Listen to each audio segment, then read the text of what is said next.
Welcome to Words Podium, the voiceful words. मैं चाहती हूँ कि बहुत मोहब्बत से आप जो है वो गज़ल सुने, क्योंकि ये बड़ी मोहब्बत की गज़ल है। और चले आप मुलाहिज़ा फरमाएं, मैं पेश करती हूँ। बहुत शुक्रिया, बहुत शुक्रिया। आप मुलाहिज़ा फरमाएं कि मोहब्बत के अंधेरे में हवस की बात कहाँ, मोहब्बत के अंधेरे में हवस की बात कहाँ, ये मोहब्बत अब सबके बस की बात कहाँ। मोहब्बत के अंधेरे में हवस की बात कहाँ, ये मोहब्बत अब सबके बस की बात कहाँ। दिल बिखरने पर जो काट लिया करते हैं, दिल बिखरने पर जो काट लिया करते हैं, मोहब्बत में भला उस नस की बात कहाँ। गौर फरमाए, बहुत शुक्रिया, बहुत शुक्रिया। कि दिल बिखरने पर जो काट लिया करते हैं, मोहब्बत में भला उस नस की बात कहाँ। और अगला शेर देखिए कि वो अपनी कह लें, वो अपनी कह लें हम उनकी सुन लें, वो अपनी कह लें हम उनकी सुन लें, मोहब्बत में होगी फिर बहस की बात कहाँ। कि वो अपनी कह लें हम उनकी सुन लें, वो अपनी कह लें हम उनकी सुन लें, मोहब्बत में होगी फिर बहस की बात कहाँ। और पेड़ों से पत्ते भी तो गिर जाते हैं पतझड़ में, पेड़ों से पत्ते भी तो गिर जाते हैं पतझड़ में, फिर मोहब्बत में दस्तरस की बात कहाँ। कि पेड़ों से पत्ते भी तो गिर जाते हैं पतझड़ में, फिर मोहब्बत में दस्तरस की बात कहाँ। और वो चूमे जो तो खुशबू दिल तक छा जाए, वो चूमे जो तो खुशबू दिल तक छा जाए, फकत बगीचे में नफस की बात कहाँ। वो चूमे जो तो खुशबू दिल तक छा जाए, फकत बगीचे में नफस की बात कहाँ। बहुत शुक्रिया, बहुत शुक्रिया। और आखिरी शेर देखिए गज़ल को, और मैं थोड़ा चाहती हूँ वजाहत करना इस शेर पे, क्योंकि क्या है कि हम जिससे मोहब्बत करते हैं, जिसके साथ हम मोहब्बत पे रहते हैं, उसे हम बहुत दफ़ा ऐसा करते हैं कि उसे बांध देते हैं दायरे में कि आपको ये चीज़ नहीं करनी है, आपको इनसे नहीं मिलना है, आपको इनसे बात नहीं करना। तो मेरे ख्याल से मोहब्बत को दायरे में नहीं बांधना चाहिए, क्योंकि मोहब्बत खुद ही खुली हुई होती है।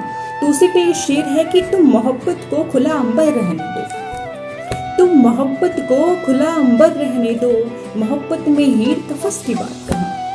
कि तुम मोहब्बत को खुला अंबर रहने दो, मोहब्बत में हीर कफस की बात कहाँ। मोहब्बत के अंधेरे में हवस की बात कहाँ, कि मोहब्बत अब सबके बस की बात कहाँ। कि दिल बिखरने पर जो काट लिया करते हैं, दिल बिखरने पर जो काट लिया करते हैं, मोहब्बत में भला उस नस की बात कहाँ। बहुत शुक्रिया, बहुत इनायत आप सबका। और चलिए इसी के साथ मैं अपनी आखिरी जो कलाम है वो मैं पेश करती हूँ। आखिरी कलाम गज़ल है एक, और ये गज़ल मैंने बहुत दफ़ा पढ़ा हुआ है मुझे, क्योंकि बहुत पसंद है ये गज़ल। और ये गज़ल लिखने का मेरा मेन मोटिव यही था कि जो लोग हैं वो थोड़ा सा इंस्पायर हो जाएं सुन के, क्योंकि क्या है कि आप जानते हो कि बहुत तब्दीली आ रही है हमारे आसपास, और हम समझ नहीं पा रहे हैं उस हालात को। क्योंकि आप देखिए तो जो पेड़ हैं वो सूखते जा रहे हैं, पानी कम होता जा रहा है, जो पंछियां हैं और जो परिंदे की जो प्रजातियां हैं वो लुप्त होती जा रही हैं। तो मैंने उन्हीं मसलों पर कुछ कहने की कोशिश की है, और मैं चाहती हूँ कि लोग ये सुन के थोड़ा सा इंस्पायर हों और थोड़ा सा वो रक्षा करें इन चीज़ों की, क्योंकि जहाँ हम रहते हैं उस जगह से हमें बहुत सी चीज़ें मिलती हैं, तो ये हमारी जिम्मेदारी है ना कि हम उनकी रक्षा करें। तो मैंने उसी मसले पर कुछ लिखने की कोशिश की है, मैं पेश करती हूँ। आखिरी कलाम है ये मेरा, जी बिल्कुल मैं पेश करती हूँ। आप मुलाहिज़ा फरमाएं कि सूखे दरख्त के मसले का, सूखे दरख्त के मसले का यूं हल निकाला जाए, सूखे दरख्त के मसले का यूं हल निकाला जाए, कि सारी इमारतें ढाकर एक जंगल निकाला जाए। गौर फरमाए कि सूखे दरख्त के मसले का यूं हल निकाला जाए, सारी इमारतें ढाकर एक जंगल निकाला जाए, और छुपा रखा है आसमाने सारी सफेद बूंदे। गौर फरमाए कि छुपा रखा है आसमाने सारी सफेद बूंदे, आसमान को चीर कर सब बादल निकाला जाए। कि छुपा रखा है आसमाने सारी सफेद बूंदे, आसमान को चीर कर सब बादल निकाला जाए, और अपनी तन्हाई में हैं। बहुत शुक्रिया आप सबका, बहुत शुक्रिया। और अपनी तन्हाई में हैं जो सारे मसरूफ, अपनी तन्हाई में हैं जो सारे मसरूफ, उनकी मसरूफियत से कुछ पल निकाला जाए। गौर फरमाए कि अपनी तन्हाई में है जो सारे मसरूफ, उनकी मसरूफियत से कुछ पल निकाला जाए, और कमबख्त शहरों ने भी बढ़ा रखा है ये मसला। गौर फरमाए कि कमबख्त शहरों ने भी बढ़ा रखा है ये मसला, सारे शहर को बीचों बीच एक दलदल निकाला जाए। कमबख्त शहरों ने भी बढ़ा रखा है ये मसला, सारे शहर के बीचों बीच एक दलदल निकाला जाए, और क्या हो, गौर फरमाए कि क्या हो जब छूट जाए शीत में पसीना। आपको पता होगा शीत का मतलब जाड़े के मौसम को जो है वो शीत बोलते हैं, और ग्रीष्म जो होता है वो गर्मी के मौसम को बोलते हैं। तो क्या हो जब छूट जाए शीत में पसीना, क्या हो जब ग्रीष्म में कंबल निकाला जाए।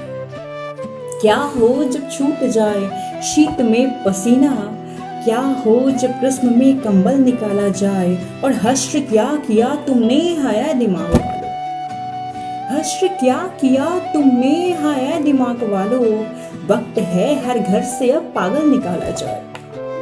कि हश्र क्या किया तुमने हाय दिमाग वालों, वक्त है हर घर से अब पागल निकाला जाए, और है इस मुश्किल में पूरी कुदरत शरीक।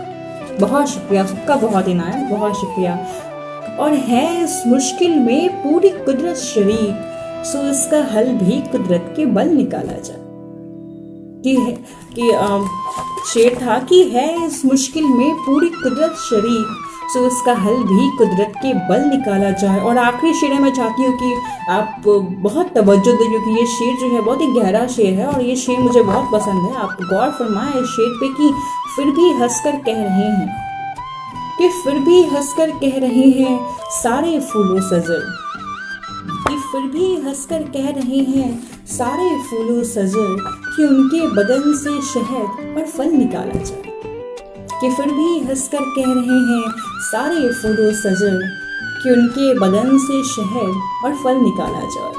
सूखे दरख्त के मसले का ये हल निकाला जाए, सारी इमारतें ढाकर एक जंगल निकाला जाए। आसमाने छुपा रखा है सारी सफेद बूंदे, आसमाने छुपा रखा है सारी सफेद बूंदे, आसमान को चीर कर सब बादल निकाला जाए। बहुत शुक्रिया, आप बहुत अच्छा सुन रहे थे मुझे, बहुत शुक्रिया आपका, बहुत शुक्रिया। रेणु जी, गजेंद्र जी, शंकर जी, आपका बहुत इनायत, बहुत मोहब्बत। इतने प्यारे प्यारे आप लोग जो हैं वो कमेंट करके जो मेरी हौसला अफजाई है कर रहे हैं। वैभव जी, आपका भी बहुत इनायत। तो मैं उम्मीद करती हूँ कि जितने भी कलाम मैंने आपको सुनाए हैं वो कलाम आपको पसंद आए होंगे, और कृपया आप ज़रूर इसे शेयर करें और लाइक ज़रूर करें। और एक शेर आप सुने, बहुत ही नामचीन शेर है, और आप ये शेर सुनते ही आप समझ जाएंगे कि ये शेर जो है वो किसका है। मुलाहिज़ा फरमाया इस शेर पे कि मैं भी बहुत अजीब हूँ, मैं भी बहुत अजीब हूँ, इतना अजीब हूँ कि बस खुद को तबाह कर लिया और मलाल भी नहीं। मैं भी बहुत अजीब हूँ, इतना अजीब हूँ कि बस खुद को तबाह कर लिया और मलाल भी नहीं। अगर आपने ये शेर पहले सुना होगा तो बहुत अच्छी बात है, लेकिन अगर आपने ये शेर नहीं सुना है तो मैं बताती हूँ कि ये जो शेर है जॉन एरिया का शेर है।